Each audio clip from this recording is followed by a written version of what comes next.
Welcome to Rico 12. I'm Justin, your host and a beautifully imperfect, stumbling, bumbling child of an absolutely powerful and perfectly loving God and an addict in recovery. Rico 12 is all about exploring the common threads of addictions of all kinds and sharing tools and hope from those on similar paths. We gather from diverse backgrounds, faiths, and places to learn and support one another. Our speakers represent various fellowships, addictions, and afflictions, thus showing the common threads of recovery no matter our addiction or affliction. Today's speaker for the 272nd meeting is Erica D., a first-time Rico 12 speaker. Her chosen topic today is When Did I Decide to Change My Life? And I really look forward to hearing her message here in a few minutes. First, for a little bit of business. Rico 12 has several recovery resources in our family of podcasts and social media communities. To learn more, listen more, connect more, or just hang out and grow with us, you can check out the other podcasts that you can find at www.rico12.com. That's RECO12.com. And to join in our social communities, check out the chat and show notes. I'll post links there so you can join in there if you wish. Rico 12 is self-supporting, and your contributions help us continue our mission. Thanks to our spearheads for new and repeat contributors. This week, I want to give a special thanks to Mariana. Your donations really help in this project. If you also feel the desire to become a spearhead and support this cause, please consider visiting rico12.com/support or click on the links that I'll post in the chat and the show notes of the podcast for one-time or monthly donation options. Your support, not just financially, but with your word of mouth, makes a big difference in keeping us able to share these messages of recovery. We look forward each meeting to receiving from the light reflected from our speakers. That light inspires hope, meaning, worth, and growth in us, the listening audience. Now I'm going to introduce our guest speaker for today, Erica, and give a little background on her in her own words. She said, "I was homeless and experienced domestic violence. I was almost killed and almost raped. One day, I believe I met an angel through all of my scary moments who pulled me aside and told me she had been looking for me to give me a message. What she told me was amazing, and although I never saw her again, even after searching for her several times, everything she told me came true 5 years later. I am now a nonprofit organization called TITO, which is Turning Insecurities to Opportunities. I am a motivational speaker and author and am dedicated to help others overcome their struggles with addiction." Take it away, Erica. The floor is yours. Thank you, Justin. Again, my name is Erica Davenport. I'm originally from Cleveland, Ohio. And, Justin, it was hard because, both sides of my family is addicts. So it was hard for me to escape that. I started at a young age, smoking marijuana. They always say that's the gatekeep to start other things. And then I was drinking heavy. And my dad was a really bad alcoholic. And I was subject to watch him abuse my mom. And it did something to me as a child. It really did. And, you know, people don't understand, when you go through something as dramatic as that as a child, and you don't seek the help that's needed, it will reflect um, something that's brewing in your life. And for me, my outlet was drinking. Um, and it really destroyed me, but I didn't see it when I was a child. At the time, I thought it was cool. I thought it was, you know, I didn't look at it like a disease. I didn't look at it like it would just, later, how it would affect me later on in life. So, you know, I think about it now and I say, maybe if I would have got the help that I needed, um, that it wouldn't have festered as it did. But then I think about it this way, God put everything in your life for a reason. And it built me up to the point to where I am now. And I just can't thank God enough. No, I don't apologize for my past. I think that my past shaped me to become the person that I am, and to be able to help others through their struggle. And I remember when I was, I think 18, I want to say. And I got my first DUI. And at the time, I didn't think a DUI was that serious. I just thought, okay, yeah, I got caught drinking at this point. And then, you know, when I think about it, it was like, this could have went a whole different way. And the first time, I was like, to me, a slap on the wrist. Then I got my second DUI. And then it was like, okay, something's got to change, but I still didn't think of the severity of that. It was just like, oh, I got to get more better not getting caught. People don't understand, when you addicted to something, you make all type of excuses of why you do certain things. And I never held myself accountable for my actions. So in the midst, it just kept getting more and more, bad for me. So there I go. I'm drinking and driving. I'm smoking weed, you know, and it was just to the point to where I've never seen nothing. No, how can I say? I didn't. It still didn't hit me. Basically, it still didn't hit me. Right. So I went to school. I went to school for real estate. Got my license, and at that point, there I go. I figured it's celebration time. There I go. I started, drinking more, didn't take nothing seriously. And I believe that was the problem. I never took anything seriously. And here I go, doing the unthinkable. And it just, you know, it was really bad. It was really bad, Justin. I moved to Florida. And of course, everyone knows Florida is the party state. So here I go in Daytona Beach, Florida, and meeting new people, um, and introduced to more different drugs, and it went skyrocket from there. Okay, and here I am on the beach every day, you know, doing the unthinkable, and once again, remember I told you I already had two DUIs, and here I go in a whole new state where it's sunny all the time, and I got caught up, you know. I got another DUI. This time, the judge that I had, he was pretty strict. But once again, I didn't take everything serious. He ended up putting me on probation because I was looking at jail time actually, and he spared me on that. But really, God spared me. I ended up having to do DUI. DUI school, anger management, rehab.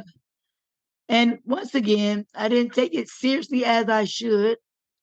I once again failed at that, and it was devastating. They wanted to put that machine in your car where you had to breathe. I had to do that, and have an ankle monitor on.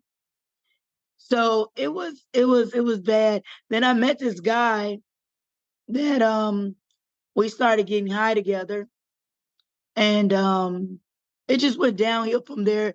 I really lost control at the time. My daughter, because I have a daughter at the time, my daughter, she had to been about, I want to say 8.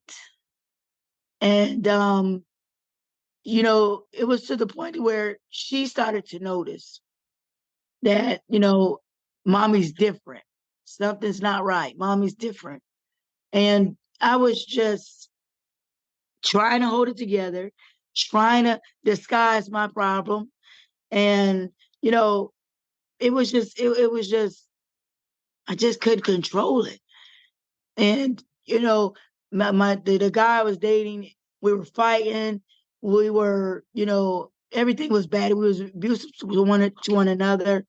When he couldn't get the drugs or I couldn't get the drugs, our emotions took over, and it had got to the point to where um it was toxic. It was very toxic. And I started lashing out more. I started doing more drugs. I started drinking more to cover up my feelings. But my daughter, she noticed a lot. My mother noticed it. My mother told me, you need to probably get some help. And at the time, I'm thinking, no, I got it. I just got to slow down some. I always try to make an excuse for everything. And it was, you know, to the point of where the judge he was tired of seeing me coming before him. And it was like, okay, you keep relapsing. He said, I'm gonna sit you down for a while so you can understand how serious this is. And he sat me down for like 6 months. And that it shook me because jail just wasn't for me. I couldn't adapt to jail. But at the time it was needed. And there I was sitting there writing the judge timelessly and just trying to get him to let me out. He wouldn't budge. He really wouldn't. And so I did the 6 months. He put me back in rehab. And here I was at this rehab facility that the day I got out, the rules was you had to have I think it was like $900 a week or you was going to get violated. Here I was straight out of jail with no job. And I'm thinking, how am I supposed to pull out $900 a week? So what I did, because like I said, I was not jail material. I was scared to death. I went back to the judge. I went back to him. And I sat in his courtroom until I was the last person. And he looked at me and he said, "What are you doing back?" And I said, I have a problem. And he said, "What's the problem?" And I said, "Well, the place you sent me to just threatened me and told me if I didn't have the rent money that I was going to be violated." And he said, "What?" He was like, I can't allow that. He said, "I'm glad you came to me instead of going to use." So he immediately took me out of the program. And I said, that place is only interested in my money. They don't care about, me getting clean and sober. So the judge took note of that. And he said that I'm not sending anybody else to that place. I really want you to get help. I don't want you to be, stressed out to the point. He said, you have enough on your plate. I don't want you to be stressed out to the point that you go out and use because you don't have the money. So he said, I applaud you for doing the right thing, for coming to see me. And I thought that was awesome. And then he moved me to another one. And then this place, it was pretty decent until as an addict, the signs of another addict. And the house person was an addict. And I just felt something off about this person. And he was eventually using, and I caught him.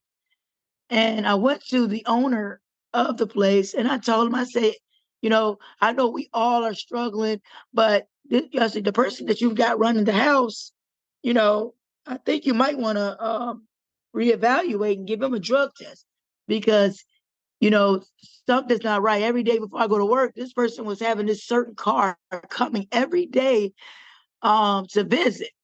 And, as an addict, the signs.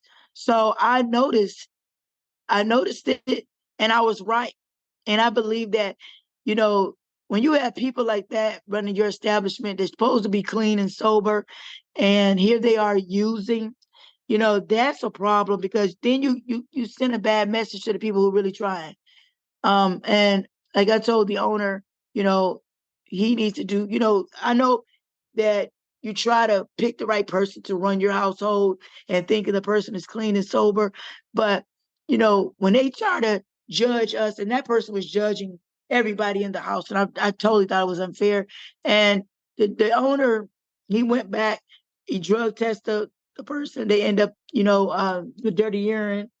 And it just became that once again, I lost a little faith because I'm saying this person is in front of us telling us this and this and that, not to do this and this and that. And here he was, a hypocrite, doing the same thing.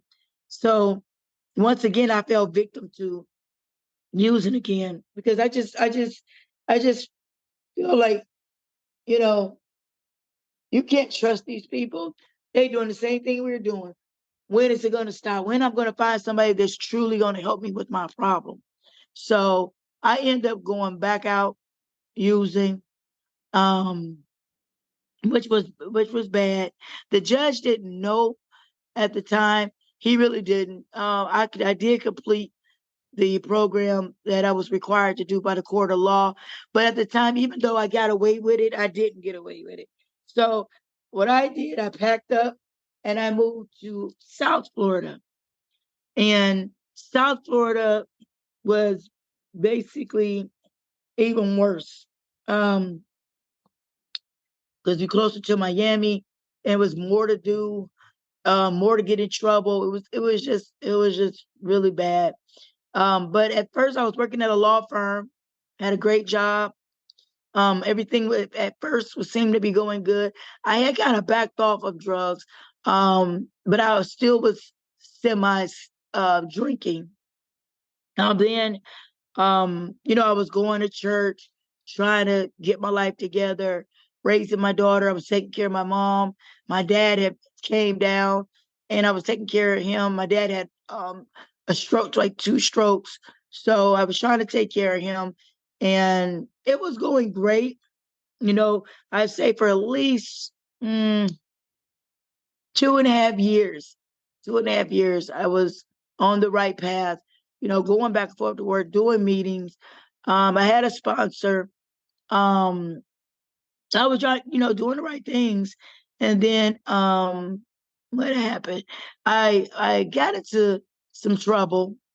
I got into a fight, and I was looking at, well, the judge, but he treated me like really bad, and it was to the point to where he, even though I didn't start the fight, um, I got charged with aggravated assault because the person got really hurt.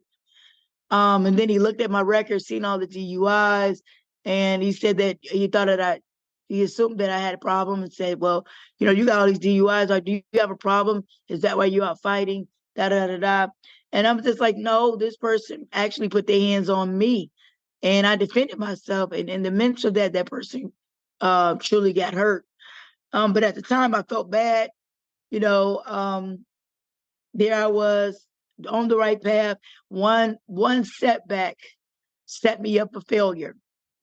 Because at that point I was going back and forth to court, and then at that time it was time for me to renew my real estate license. And on the on the application, it asks you, have you been convicted of a crime or anything to that sort? So I marked no. And at that time, um, the beeper, that's what's Department of Professional Regulations, they sent me out a letter, and they had me come before them in Orlando. And I didn't understand why, but so I called a lawyer. The lawyer said, oh, no, you don't need a lawyer. You don't have to waste your money. You should be fine. Just tell your story. I went before the beeper, and they said that I lied on my application. So if anybody in the chat knows, it's 7 members. Okay. They are um, 4 of them automatically denied my application. And I was devastated, because it actually took me 15 times to pass the real estate exam, which isn't, like I said, in Ohio, which is one of the hardest to pass. So for them to take that from me, they told me I could either withdraw my whole application or I can get judged right there. And at the time, my mother got up and spoke for me and told them how hard I had worked for my real estate exam, and that not to please take my license. I was taking care of my parents. And I told them, I said, I didn't never lie on my application because I never was convicted. I still was going to trial. I mean, back and forth to court. So they had it already in their mind that I should have disclosed that information. But as anybody know, as a realtor, that information was not. Um, it was not, to the point where I had to, because like I said, I was going back and forth to court. I was not found guilty of anything at that point. So I figured that was not an issue to put that on the application, because that's not what the application asked for. So moving forward, I had to withdraw my application. I was devastated. I went on a binge. I drank, I smoked, and I just kind of really gave up at that point, because everything that I worked for went down the drain. Then um, I met this guy, and when I met him, he was one of those guys that was a sheep, a wolf in sheep clothing. And here he was, and I didn't know at the time he had just got out of prison. And he took me for a ride. When I tell you, I told. So here he comes trying to help me, and he was nice at first, like they always start out. And my dad had ended up going back to Cleveland because he had to take care of some things at Cleveland Clinic. So what I didn't know, the doctor had gave him a year to live. I found out years later that, well, that's what had happened. So here I am. I'm still working at the law firm, but I'm really out of control. I'm drinking on the job. I'm doing cocaine on the job. I'm just really devastated because they took my real estate license. And on top of that, maybe about a year later, my dad passed away. He fell out at the store. So when we got the call, um, I remember exactly what I was doing. I was getting ready for work, and my mother answered the phone, and all of a sudden she started screaming on the phone, and I'm trying to figure out what's going on. And she said, "Your dad, your dad, your dad." And I knew at that point when she started screaming, he was dead. And then I really went up on the deep end. I remember I went to the liquor store at 11 o'clock in the morning. I went and grabbed a bottle, a fifth to be exact, of Remy Martin.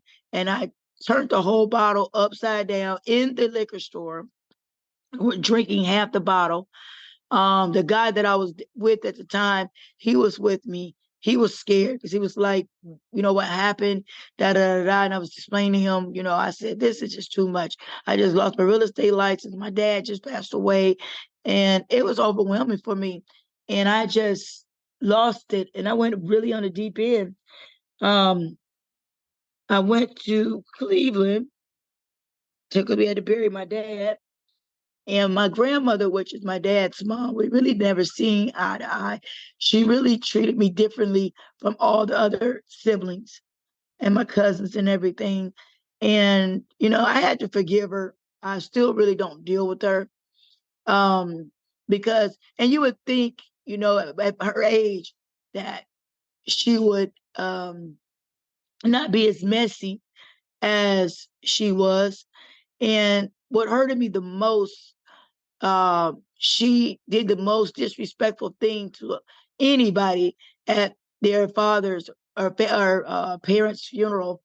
Um, she now my dad had insurance, so we didn't struggle financially burying him. But my mother wanted her to be able to do something to take a part of my dad's funeral in some form of fashion. Now my mom didn't get along with her as well, so she never liked my mom. So as me being born, I was you know just a bad seed for her. So at birth, 5 minute notice. okay. 5 minutes. At birth, okay. At birth, I was, feeling like an outcast. So she did the unthinkable. At my dad's funeral, she didn't acknowledge me as being one of his children. So of course that put me down a spiral. I went totally down a spiral and started drinking, doing more drugs. It just got really bad. It got really bad for me until, when I got back to Florida, I lost control. I ended up getting homeless. Um, you know, almost getting raped. It was bad. I ended up almost killing the guy, almost raping me. Um, I had hit rock bottom. I really did. And I had to get in prayer. Prayer changes everything. But not once did I apologize for what I went through. I thank God for what I've been through. It really helped me, like I said, to be a person that can help others and let them know there is hope. If there is, a way out. Don't. I always said, don't allow other things or people or even circumstances determine what your reaction is going to be in now or in the future. Um, and don't let nobody um make you feel like your past, it will dictate what your future is as well. You just never know. As long as you stand on God's word and have faith, you can overcome anything. I believe. I didn't see it. I didn't see it at first, but I definitely see it now. And now He uses me to help others. I'm an author. I go and speak different places. So I believe my purpose is here to help other people in the midst of what I've been through. Losing my dad, losing my daughter's father. It was difficult. It really was. It was very hard. But like I said, by the grace of God, you know, everything was I can't thank them enough. I really can't. So I say this to anybody that's out there, no matter what you're going through. I understand that we fall short of of God. My favorite Psalms is 118, and God endures forever. I love that, and that helped me get through a lot of my things too, knowing that God is there every step of the way.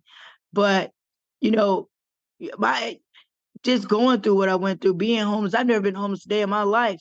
And just being in those streets, being subject to anything can happen. The devil was so busy with me on them streets. And I lost a lot of friends to overdose. And it just opened it just opened my eyes. And when I met this lady, it just really just took me away. I met this lady that I never seen before, uh, tracked me down, and she was telling me how she was looking for me. And I didn't understand it because I'm thinking this lady was really crazy. And she was like, "No, I have a message for you." And I said, "Okay." So I'm looking at her. She was like, "God told me to tell you that you're going through a path um, that He put you on, but don't give up. It's going to get worse." And she said, "But don't lose your faith." And she said, "Stay in prayer." And I'm looking at her. She said, "You have addiction. You have a serious substance abuse problem, right?" And I'm like, "No." And I'm looking at her. She's like, "I already know." And I'm looking at her. And she was just scary. And she's, Oh, I think we lost her. "Oh, I'm Oh, here. you're back. You're back. Awesome. I'm here." Okay. Continue Um, on. You got another 2 minutes. okay. And so the lady, she was just telling me everything that I was going through, and I couldn't understand who this person was. How did she know this? And she just told me. She said, but at the end, she said, "You're going to give a marvelous testimony." And she said, "Don't give up." And she gave me a hug, and she said, "God loves you." And she said, "Oh," and she told me, she said, "You're the guy that you're with she said, you need to leave him alone." And she said, "Because he's going to try to hurt you." And she was right. When I tell you, this lady hit everything on the market. I went looking for this lady for months. I couldn't find that car. I couldn't find her. And it was crazy. And I just couldn't believe it. Everything that lady told me to this day has came true. Everything. Um, so I knew that was God. Now I realize that was an angel. I really believe to this day that was an angel that was speaking to me and giving me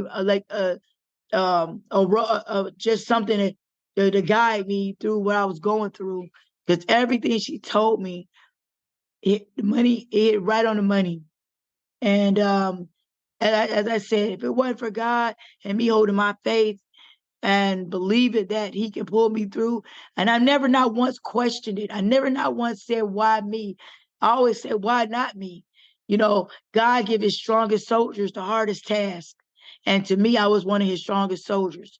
And He knew once He delivered me, He know I was going to speak the word. I was going to give Him all the glory. which I do every day. And I go around, like I said, and I speak to other people, giving them hope, letting them know my testimony, what I've been through, that you can get through anything. Just have faith and and just believe that you can be delivered. And I did that. And like I said, now I'm an author, I'm a motivational speaker. And, everywhere I go, I speak the word of God. And everywhere I go, I try to uplift people. I try to help people. I always give back because I'm one bad decision from going back. So I always keep that in mind. And I always know that, you know, just to show you, this was me. This was me. And that's my story, and it was hard to even look at those pictures, but I'm thankful where, I'm not exactly where I want to be in life, but I'm better than I was. That's for sure. And I'm just going to keep climbing. I'm going to keep climbing and keep doing what God wants me to do. And that's let people know that he do exist and prayer does changes things. And I just that's my purpose, is to go out and help other people. And and I love doing it. I really do. I love doing it. It makes me feel good. It makes me know that I can help. When I have to see somebody else who lost faith, that don't think they can make it through this they difficult times, and showing that and doing that and helping them, it's awesome. It really is. I can't ask for no more. But, you know, for me to hit rock bottom, it made me really know it was time to get my life together and just 'cause rock bottom is no fun. It's scary too. It really is. You just never know. And when I started losing everybody around me, I knew right there, it's time to change. It's time to get your life together. Because I was, I didn't see it getting better. I didn't. I seen it getting worse, and I was scared that I was going to be next in the grave before my time. So I knew at that point in my life, it had to change. Everything had to change. And I was willing to sacrifice, um, you know, everything to do that. It was just like I had to leave a lot of people, my circle. One thing in life, you got to change that circle. If they're not there to motivate you, uplift you, or try to guide you to where you need to be or help you try to get there, negative is contagious. Just like positivity is contagious. And so I had to know, I couldn't be lukewarm in nothing that I done. I had to pick a side, and I chose God. And it was the best side that you could possibly take. I tell you that. I don't look back, you know. So it's been great, I just keep doing God's work, keep praying, and the past, I keep it in the past. Because I can't beat myself up over it. I tend to, when I tell my story, I always, I pray, before and after when I go out and speak, because when I realize when you bring up your past, you opening up the door, you opening up that door again. So I always want to close that door when I do things like that, because I don't want the devil to think I'm giving him any praise of what I've been through. I always close it with giving God the glory, because the devil, he knows my address and he knows my weakness, and the devil will only tempt you with things that you like, so I be very cautious how I, present my story and how I tell my testimony, because it's nothing to glorify, but it's something definitely um, to be thankful for and grateful that I made it through. I love That's it. Love it. definitely, Very good, yeah, Erica. I thank really you. appreciate your share. I've written down a few questions, and a reminder to our live audience, Okay. if you have a question for Erica, please type it in the chat. We'll get to that. Really appreciate your share there. Such powerful stuff.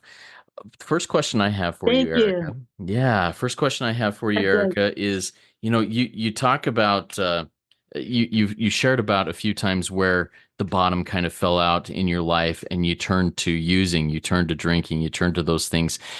Um, and as you're aware, and as I know in my own life, things happen. There's certain trials and low spots in my life that will keep coming no matter where I'm at in my life. How do you, when those things happen now, how do you cope so that you don't go back out? Um, I pray a lot. I definitely do that. Um, and I just remind myself, like I look at this picture, this is my reminder of why I can't go back. Um, I think about, you know, if I go back, that might be my last time. You know, I keep that in my mind every day that it doesn't make it better. It does that me going back is not gonna make my situation any better. So I always have to have an outlook on that. So I'll call my mother up, but I definitely get in that Bible. I pray all the time. And I just know I just can't go back to that because, you know, it'll kill me. I really believe the next time I use, that would be the last time. Period. Yes, thank you for sharing that. Um, you mentioned right at the top, right when you first started, that your past is not no longer something that you're ashamed of or you're afraid of. How does one make our dark past not be something or become our greatest asset and not be something to really weigh us down? What because to me, because we survived. That's definitely we survive when unfortunately other people don't.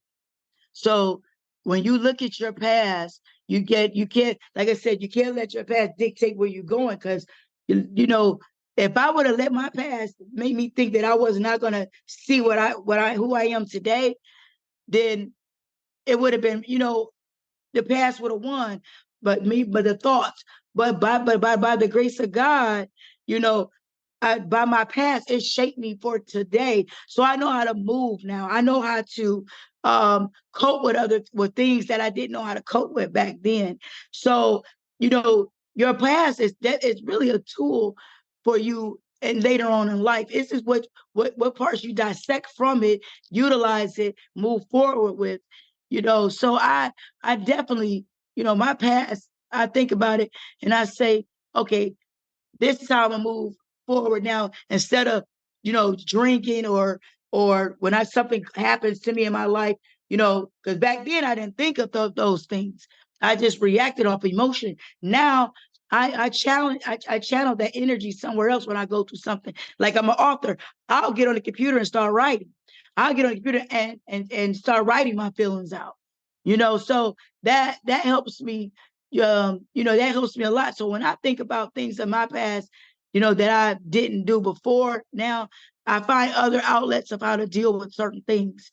So, and I know, my past is, like I said, it shaped me to who I am, and I'm thankful for that. I'm very grateful for that because everybody don't get a second chance. Yeah, thank you for sharing that.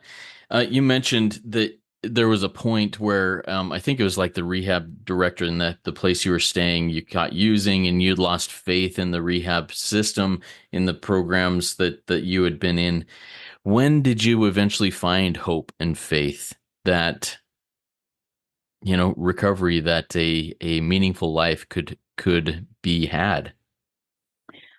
I'm gonna say my last rehab I went to, they were very they were really hands-on. They really cared.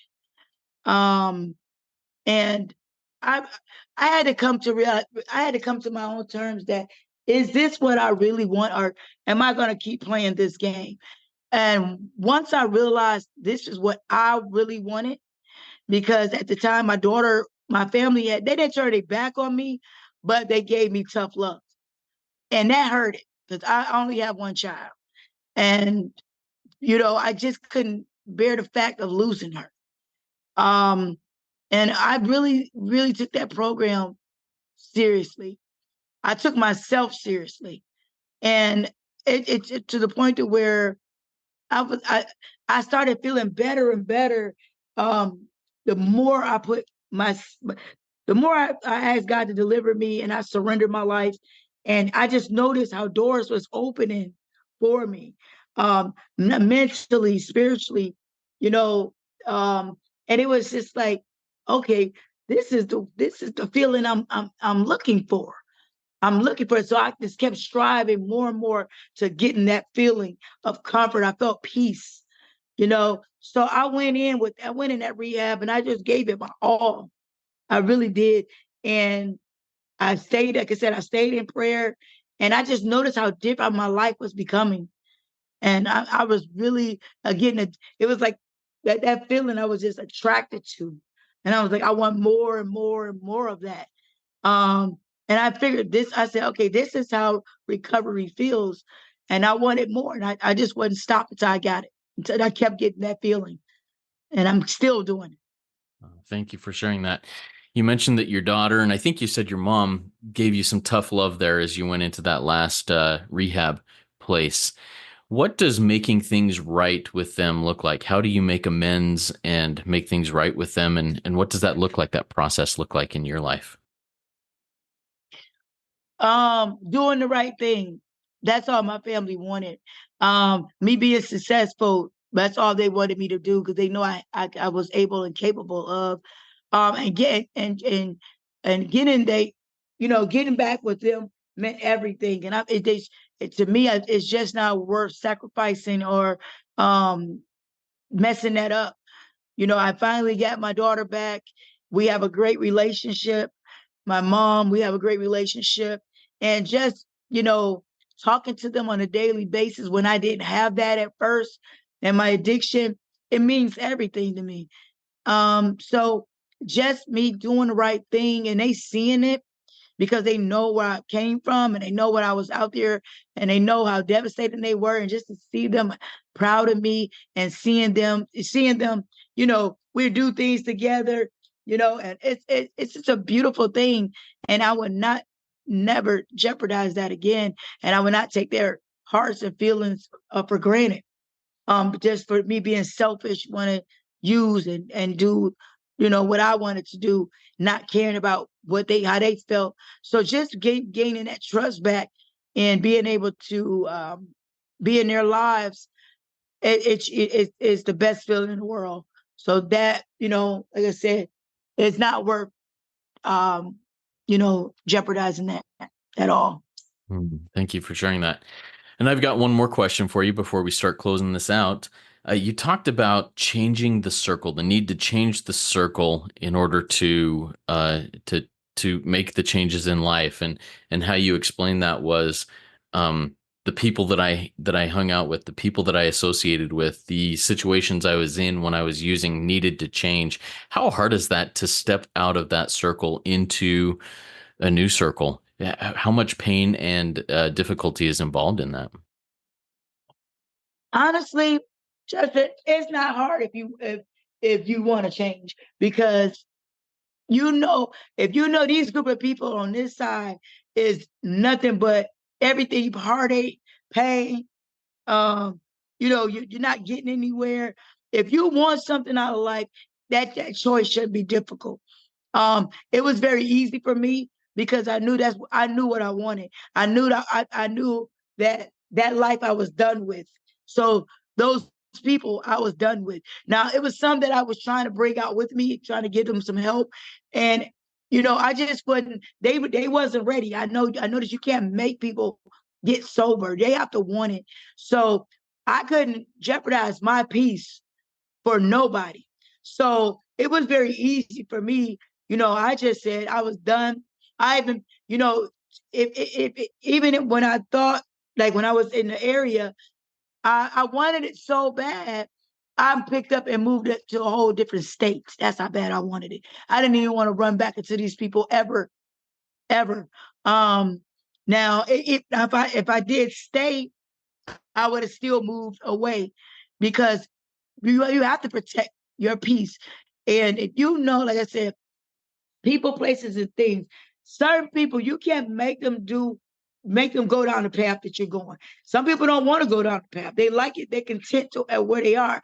But that don't change the fact that, I mean, for me, I love me, you know. And once I made my mind up, You know, every, you just have to be diligent. You have to know who and what you want to be around. And my thing was, I knew being around those people, I was going to either fall right back to, eventually be right back with them. And it wasn't working for me. So it was just time for me to go. Everybody, Erica, you there? I'm here. Oh, good. All right, go ahead and finish up I'm that here. thought. Yes. Uh, yes. People, God put people in your life for a season, and their season was up. So when God show you the sign, when you're going down your own path, and they're still on that same path, it's time for you to move on. God show you the signs. You just gotta pay attention and be obedient. So I knew at that point it was time for me to go. And I don't look back. I don't feel bad. I don't. They weren't meant to go on my journey with me. So I had to leave them because my journey was destined for me.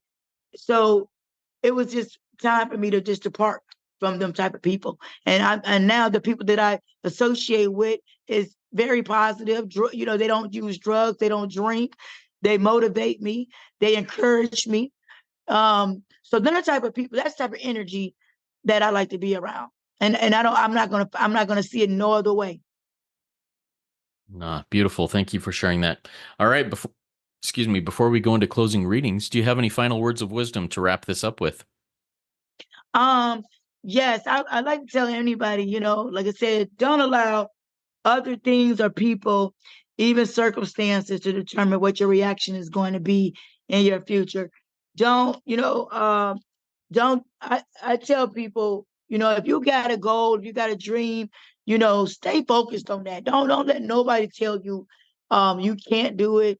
Um, if anybody is around you that don't if they can't uplift you or can't be supportive, can't motivate you, you might want to you might want to look at yourself and think, is this who the type of people you really want to be around? Is this the energy that you want invading your space? You know, um, sometimes I know sometimes it hurt to let certain people go, family members, but you have to protect yourself. You have to protect your peace. And if that means letting negative people go, or spouses, or anything, you got to do what you have to do. You know, don't don't don't subject yourself to any of that. You have to love yourself and be able to look yourself in the mirror and know that you are loved. You don't have to. Don't let nobody judge you to the point to where you feeling down, or you blaming yourself for everything. If God forgive you of your past, who is man? And you just know whatever you're going through in life, just pray on it, stand on God's word. My favorite Psalms, like I said, is 118, and one of the verses he says, don't put trust in man, and that's very important. Don't let no one opinions of you dictate your life. And what people do, it doesn't matter what people say about you, it's what you answer to.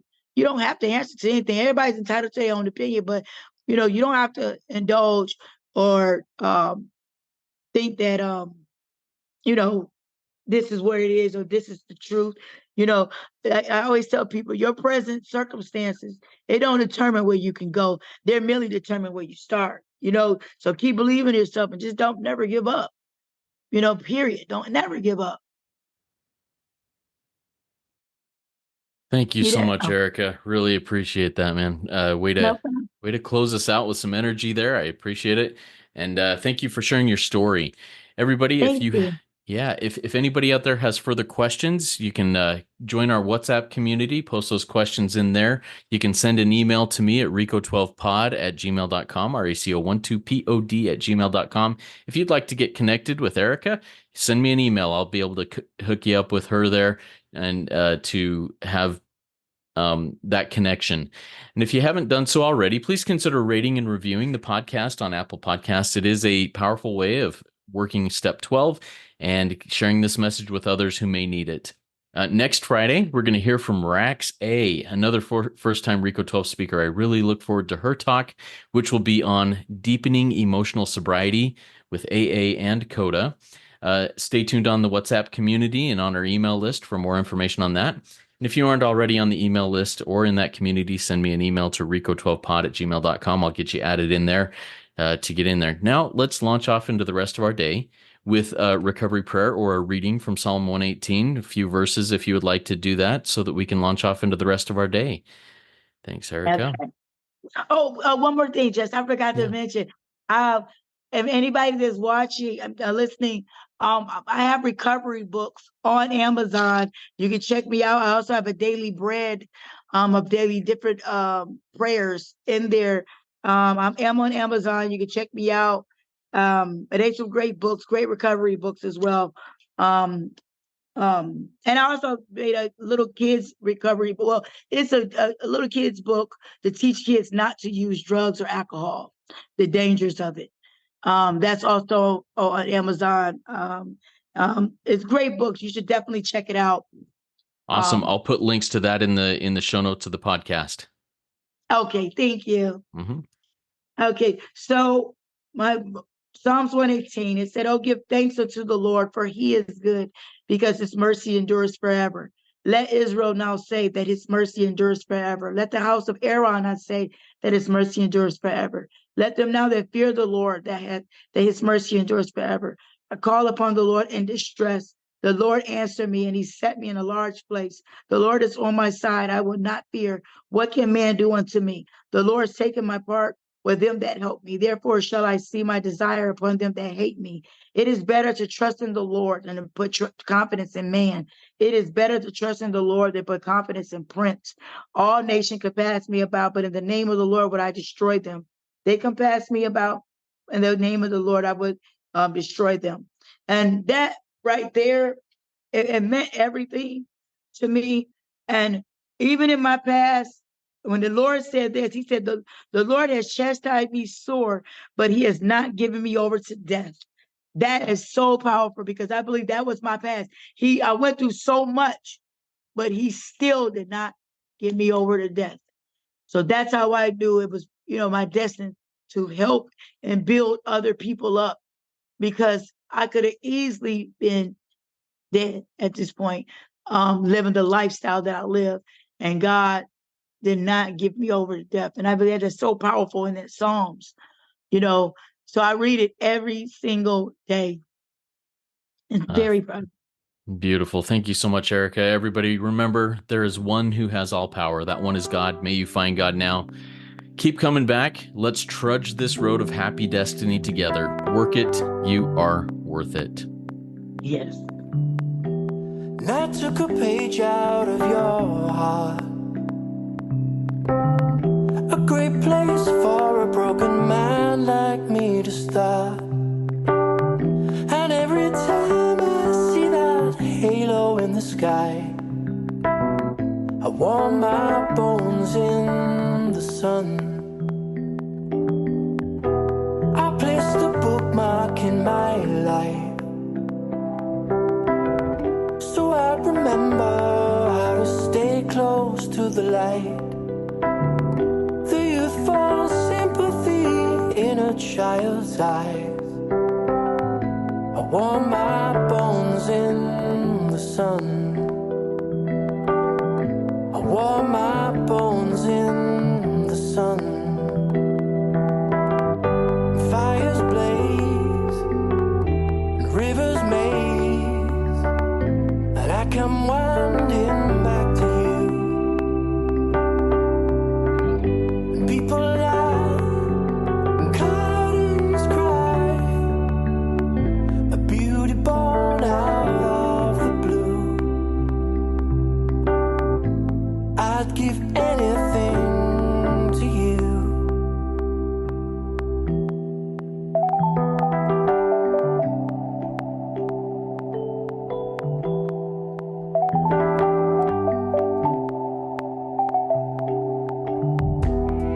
You are my peace in times of war. I never had someone truly see me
and I come winding back to you.